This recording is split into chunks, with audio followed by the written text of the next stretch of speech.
ভারতে আর অ্যাপেলের জিনিস তৈরি করার দরকার নেই, অ্যাপেল কর্তাকে নাকি এই পরামর্শ দিয়েছেন ডোনাল্ড ট্রাম্প। 15 মে সকালে নিজেই এই খবর জানান আমেরিকার প্রেসিডেন্ট। ট্রাম্পের এই মন্তব্যের পরেই নেটপাড়ায় সমালোচনার ঝড় ওঠে। মেজাজ হারান অভিনেত্রী তথা সাংসদ কঙ্কনা রনৌত। বিষয়টি নিয়ে ট্রাম্পকে খোঁচা দিয়ে একটি পোস্ট করেছিলেন তিনি, কিন্তু কিছুক্ষণের মধ্যেই বিজেপির তরফ থেকে জেপি নাড্ডা সেই পোস্ট মুছে দেওয়ার নির্দেশ দেন তাকে। পোস্টটি মোছার পরে নিজের মন্তব্যের জন্য দুঃখ প্রকাশ করেন কঙ্কনা। পরে বিতর্কিত মন্তব্য মুছে দিয়ে কঙ্কনা লিখেন, শ্রদ্ধেয় জেপি নাড্ডাজি তাকে ফোন করে ট্রাম্পকে নিয়ে করা তার পোস্টটি মুছে দিতে বলেছেন। নিজের ব্যক্তিগত মতামত এইভাবে তুলে ধরার জন্য অনুতপ্ত হন কঙ্কনা। নির্দেশ অনুযায়ী সেই পোস্ট তৎক্ষণাৎ মুছেও দেন নায়িকা।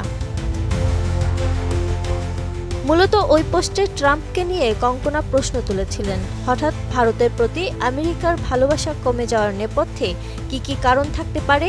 তারপরে নিজেই এক এক করে কারণগুলি তুলে ধরেন। প্রথমত কঙ্কনা দাবি করেন, ডোনাল্ড ট্রাম্প আমেরিকার প্রেসিডেন্ট হলেও বিশ্বের সবচেয়ে জনপ্রিয় নেতা হলেন ভারতের প্রধানমন্ত্রী। বিজেপির এই সাংসদ ট্রাম্পের সাথে মোদির তুলনা করে লিখেন, ট্রাম্প দ্বিতীয় দফার প্রেসিডেন্ট আর মোদি 3 বার প্রধানমন্ত্রী হয়েছেন।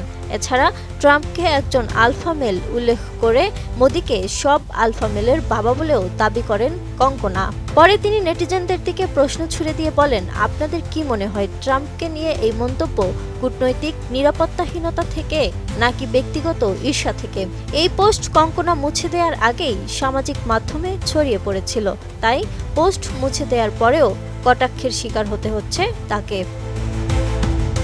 Lima Sayanti, desk report, 18 news.